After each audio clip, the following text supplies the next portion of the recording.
ஓம் சாந்தி. K Surajbhai அவர்களின் தாரணை வகுப்பு டிசம்பர் 30, 2024. நாம் நடந்து கொள்ளும் விதமும் நமது கண்ணோட்டமும் பிறர் நம்மோடு நடந்து கொள்ளும் விதத்தை நிர்ணயிக்கின்றது. தற்காலத்தில் மனிதர்கள் தமது கண்ணோட்டத்தினை எந்த அளவிற்கு சீர்குலைத்து கொண்டார்களோ அவ்வாறு முன்பு ஒருபோதும் செய்ததில்லை. சிலரது கண்ணோட்டம் எவ்வாறு மாறிவிட்டதென்றால் அவர்களுக்கு உலக மனிதர்கள் யாருமே பிடிப்பதில்லை. ஆனால் இன்றளவும் கூட நல்ல மனிதர்களுக்கு இங்கு குறையில்லை. ஆனால் மனிதர் தனக்கு யார் மூலமாகவோ ஏமாற்றம் கிடைத்தது, அவமானம் கிடைத்தது என்பதால் அவர்களது கள்ளம் கபடமற்ற தன்மையை யாரோ தவறாக பயன்படுத்தியிருந்தார்கள் என்றால் இவ்வுலக மனிதர்கள் அனைவருமே மோசமானவர்கள் என்று அவர்கள் நினைக்கிறார்கள். நமது பிராமண குடும்பம் மிக உயர்ந்த குடும்பமாகும்.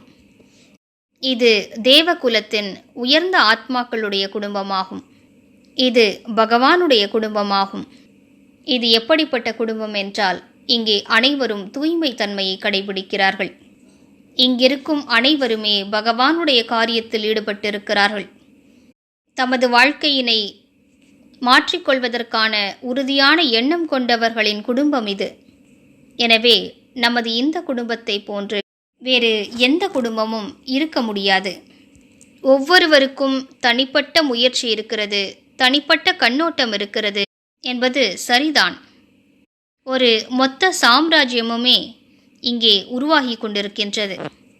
எனவே அவசியம் இதில் பலவிதமான ஆத்மாக்கள் இருப்பார்கள். ராஜா ராணியாக ஆகக்கூடியவர்கள் 108 பேர் இருப்பார்கள். செல்வந்தரான பிரஜைகளாக கூடியவர்கள் சில லட்சக்கணக்கில் இருப்பார்கள். மற்றவர்கள் சாதாரண பிரஜைகளாக இருப்பார்கள்.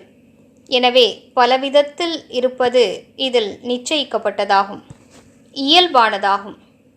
அனைவரும் ஒரே மாதிரியான முயற்சியாளர்களாக இருக்கவே முடியாது. எனவே நாம் நினைவில் கொள்ள வேண்டிய விஷயம், நாம் ஒரு அரசாட்சியினை படைத்து கொண்டிருக்கிறோம். இதில் பலவிதமானவர்களும் இருப்பது மிகுந்த இயற்கையான விஷயமாகும். இரண்டாவது விஷயம், ஆத்மாக்களாகிய நாம் அனைவரும் பல ஜென்மத்தின் துணைவர்களாவோம். யார் பல பிறவிகள் ஒன்றாக இருந்திருப்பார்களோ அவர்களே இங்கும் ஒன்று கூடியிருக்கிறார்கள். யாருக்கு ஜென்ம ஜென்மங்களுடைய கர்மங்களின் கணக்கினுடைய தொடர்பு இருக்கிறதோ அது நல்லதாகவும் இருக்கலாம், கெட்டதாகவும் இருக்கலாம். அந்த கணக்குகள் அனைத்தும் இப்போது நம் முன்னிலையில் வந்து கொண்டிருக்கின்றன. உதாரணத்திற்கு, உங்களை சுற்றி 10 பேர், 20 பேர், 50 பேர் என்று பலர் இருக்கிறார்கள். அவர்களில் சிலரோடு அன்பான உறவு இருக்கிறது, சிலரோடோ எப்போதும் மோதல் இருக்கிறது.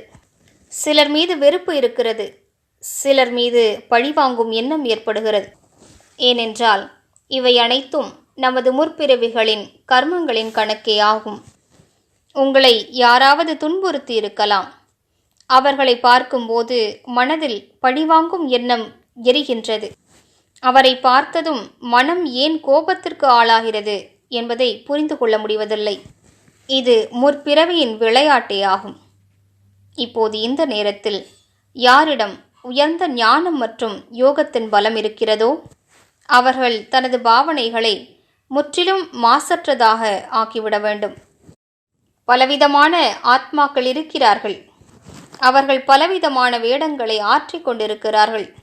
அனைத்தையும் பார்த்தபடி சாட்சியுணர்வை தாரணை செய்வோம். பிறரை மன்னிப்பதற்கு கற்றுக்கொள்வோம். சித்தத்தினை அமைதிப்படுத்துவோம். நாம் இப்போது யாரையும் பழிவாங்கி என்ன செய்ய போகிறோம்? நமது தவறான மனப்பான்மை நமக்கே துக்கத்தை கொடுக்கும், பிறருக்கும் துக்கமளிக்கும். மேலும் நம்மால் ஈஸ்வரிய சேவையும் செய்ய முடியாது, மாறாக தடை ரூபமாக ஆகிவிடுவோம். எனவே நாம் அனைவரும் சாட்சிய உணர்வினை தாரணை செய்வோம். கர்மங்களின் கணக்கு வழக்கு முடிந்து கொண்டிருக்கிறது என்பதை நினைவில் கொள்வோம். ஆத்மாக்கள் தாம் கொடுத்த கடனை வாங்குவதற்காக வந்திருக்கிறார்கள். அனைவருக்காகவும் ஆன்மீக பார்வையை தாரணை செய்வோம். சுப பாவனைகள் வைப்போம். இவர்கள் தேவகுலத்தின் மகான் ஆத்மாக்கள், பகவானுடைய குழந்தைகள். இவர்களும் பெரிய தியாகம் செய்திருக்கிறார்கள். இந்த உயர்ந்த பாதையில் காலடி எடுத்து வைத்திருக்கிறார்கள். நாம் வெளி உலக ஆத்மாக்கள் மீது சுபபாவனைகள் வைத்து இவர்களும் பாபாவின் குழந்தையாகிவிட வேண்டும் என்று எத்தனை அன்போடும் கவனத்தோடும் அவருக்கு ஞானத்தை சொல்கிறோம். அனைவரும் சத்தியமான பாதைக்கு வந்து விட வேண்டும் என்று விரும்புகிறோம். எனவே ஏற்கனவே சத்தியமான பாதையில் வந்து விட்டவர்கள் மீது சுபபாவனை வைப்போம். படிவாங்கும் எண்ணத்தை கைவிடுவோம். ஒவ்வொருவரும் தனிப்பட்ட பாகத்தை நடித்து கொண்டிருக்கிறார்கள். அவர்களிடம் இருக்கும் உயர்ந்த தன்மைகளை பார்ப்போம். குறைந்ததிலும் குறைந்தது அவர்கள் தேர்ந்தெடுத்திருக்கக்கூடிய தூய்மையான வாழ்க்கையை பார்ப்போம். சிலரோ தமது வாழ்க்கையே அர்ப்பணித்து விட்டார்கள். பகவானை சந்தித்திருக்கும் அவர்கள் புண்ணிய ஆத்மாக்கள். இப்படிப்பட்ட பார்வை இருக்குமானால் நமது சித்தம் அமைதியாகிவிடும். இன்று முழு நாளும் சாட்சி உணர்வை தாரணை செய்வோம். அனைத்து பிராமண ஆத்மாக்களையும் தேவகுலத்தின் மகான் ஆத்மாக்களாக காண்போம். பிற ஆத்மாக்களையும் பாபாவின் குழந்தைகளாக கருதுவோம். மேலும் இன்று முழு நாளும் பாபாவுடைய பல வண்ணமான சக்திகளின் கிரணங்கள் என் மீது பொழிந்து கொண்டே இருக்கின்றன என்று பயிற்சி செய்வோம். ஓம் சாந்தி.